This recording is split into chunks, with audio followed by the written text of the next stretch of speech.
অক্ষয় তৃতীয়ার জগন্নাথ ধাম উদ্বোধনের দিন সনাতনের সম্মেলনে বয়কট মমতার ডাক শুভেন্দুর। অক্ষয় তৃতীয়ার দিন জগন্নাথ ধাম উদ্বোধনকে কেন্দ্র করে ফের মুখ্যমন্ত্রী মমতা বন্দ্যোপাধ্যায়কে তীব্র কটাক্ষ করলেন বিরোধী দলনেতা শুভেন্দু অধিকারী। কাঁথি রেল স্টেশন সংলগ্ন মাঠে এক বিশাল সনাতনের সম্মেলনে কয়েক লক্ষাধিক মানুষের জমায়েত হবে। সেই জমায়েত থেকে বয়কটের ডাক দেন মমতা।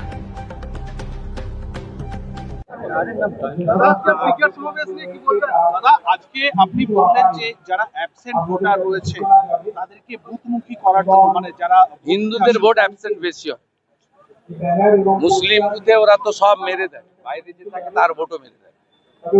সিপিএম কংগ্রেস আইএসএফ লড়তে পারে না, আর আমাদের মুসলিম বুথে বুথ টলি থাকে না। এই সুযোগটা নিয়ে ওরা 90% মুসলিম ভোট ফেলে দেয়, আর আমাদের হিন্দু ভোট এই সব জেলা এলাকাতে 70-এর বেশি পড়ে না, শহরে তো আরো কম, 50-55%। যে বুথমুখী হয় না হিন্দু ভোটারদেরকে বুথে আনতে হবে। এইটা মহারাষ্ট্র তো হয়েছিল, মহারাষ্ট্রতে এবারে বাড়তি 5% ভোট পড়েছে মূলত সনাতনীরাই। দিল্লিতেও 10% বেশি ভোট পড়েছে সনাতনীদের। এ ভোটার ভোট দিতে গেলে মোদিজিকে ভোট দেবে, এরা কেউ মমতাকে ভোট দেবে না। দাদা, আজকে মুর্শিদাবাদে তৃণমূল সাংসদরা গেছিলেন গোবিন্দ দাসের বাড়িতে এবং সেখানকারও মানুষজন তাদেরকে ধরেই বলছেন যে এখানে বিএসএফ এর স্থায়ী ক্যাম্প চাই। সেক্ষেত্রে তৃণমূল বলছে যে এগুলো এদেরকে ভুল বোঝানো হচ্ছে, মানে স্থানীয় বাসিন্দারা ওরাই খুন করেছে, তো ওরা খুন করেছে, ও তো সবাই জানে ওরা খুন করেছে। ওরা হিন্দু শূন্য করতে চায় মুর্শিদাবাদকে, পরে মালদা করবে, উত্তর 24 পরগনা করবে, কোচবিহার করবে, উত্তর দিনাজপুর করবে, তারপরে আমাদের দিকে হাত দিবে। পরিকল্পনা তো আফগানিস্তান, পাকিস্তান, বাংলাদেশের মতো, এটা তো বিচ্ছিন্ন পরিকল্পনা নয়। মুঘল পাঠানরা চেষ্টা করে পারেনি, এখন মমতা চেষ্টা করছে। মোহাম্মদ সেলিম বলছেন যে বিরোধী দলনেতা তৃণমূলের সাজানো, আজ সেই জন্য মহান সাজতে চাইছেন, কেন ওর বিরুদ্ধে মমতা বন্দ্যোপাধ্যায় কোনো মামলা করছেন না। মোহাম্মদ সেলিম ওর মুখটা খুলে দিচ্ছি বলে না, মুখোশটা ওর রাগ। ওটা একটা সাম্প্রদায়িক লোক, 3বার ভোটে হেরেছে। 19-এ রায়গঞ্জে, 21-এ চণ্ডীতলায়, 24-এ মুর্শিদাবাদে। ও যতবার দাঁড়াবে ততবার হারবে। ওর লজ্জা থাকা উচিত। ও বলছিল সিপিএম সমর্থক হরগোবিন্দ দাস, ওই ওই আপনাদের মিডিয়ার সামনে বলছে হরসুন্দর দাস। ও মমতার দালাল, মমতার এজেন্ট, মমতার কাছ থেকে মাসোহারা পায়। ও চিটফান্ড থেকে সবচেয়ে বড় বেনিফিশিয়ারি। 84 সালের যখন ও ভোটে দাঁড়িয়েছিল উত্তর কলকাতায়, চিটফান্ড থেকে ওর সব হোর্ডিং পোস্টার টাঙ্গিয়ে দিয়েছিল। তৃণমূলের যে এখন মুখপাত্র না, ওকে জিজ্ঞেস করবেন, ও সব বলে।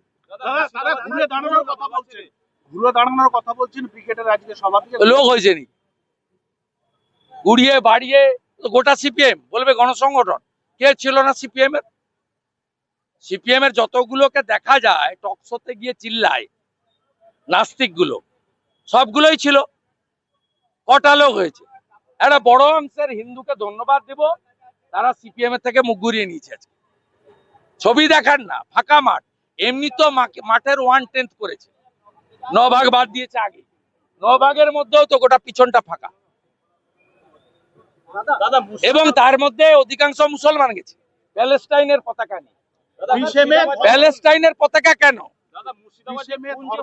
এরপরে ইসরায়েলের পতাকা নিয়ে যদি কেউ সভা করে তখন আপত্তি করতে পারবে।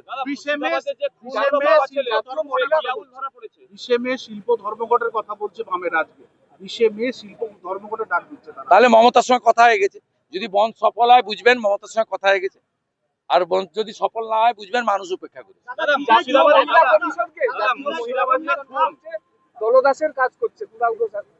ওর কথার উত্তর দিই না। মুর্শিদাবাদে জিয়াউল খুন হলো, মমতা বলছে বহিরাগত, কিন্তু জিয়াউল তো স্থানীয় বাসিন্দা। জিয়াউল যে ধরা পড়লো বাবা ছেলেকে খুনের ঘটনায়, সে স্থানীয়। মমতা বলছেন বাইরের থেকে লোক আনা হয়েছিল। যতগুলো 150টাকে ধরেছে সবগুলোই স্থানীয়, এবং এরা 19 থেকে 23 বছর বয়স। पुलिस ने रिग्रेट किया है। हम लोग नहीं, जो ऑर्गेनाइजर है वो कोर्ट में गया है, शायद काल इसका हियरिंग होने वाला है। हमारा धर्म पालन हमारे अधिकार है, ये बाबा साहेब ने कॉन्स्टिट्यूशन में दिया है, यही होगा। धर्म पालन करेंगे हम लोग, अक्षय तृतीया में करेगा। और चिन्मय कृष्ण प्रभु से लेकर हरगोविंद दास, चंदन दास और मुर्शिदाबाद मोथाबाड़ी सब हिंदू जो पीड़ित है उसको लिए हम हिंदू समाज वहाँ गीता रख के प्रेयर करूंगा। ममता ने कहा है कि कुछ लोग काफी में प्रोटेस्ट कर रहे हैं जो जगन्नाथ धाम को- हम लोग प्रोटेस्ट करने वाला नहीं, हम लोग अपना धर्म पालन करेंगे। ওই দিন পুরী থেকে কি यहाँ से वहाँ 32 किलोमीटर दूरी है, ওই कोई रिलेशन उसका साथ नहीं है। सबको मालूम है ममता बनर्जी हिंदू विरोधी है। वही सब तो लोग को दीघा- 8 से 80 सबको मालूम है ममता हिंदू विरोधी है। ওই দিন পুরী থেকে কি কোনো বৈঠকপতি আসার কথা আছে? না না আমরা অনেককে ডেকেছি, কে আসবে জানি না। রাজ্যে জগন্নাথ ভেসে এসছে একটা। কি খোলা চিঠি? খোলা চিঠিটাতে বিজেপি আরএসএস বজরং দলকে আক্রমণ করেছে। দীঘার একটি স্নান ঘাটে উনি আবার এই চিঠিটার মধ্য দিয়ে প্রমাণ করেছেন উনি সিমি, পিএফআই, আনসারুল বাংলার একজন প্রোটেক্টর। উনি জামাতের লোক প্রমাণ করেছেন এই চিঠি দিয়ে।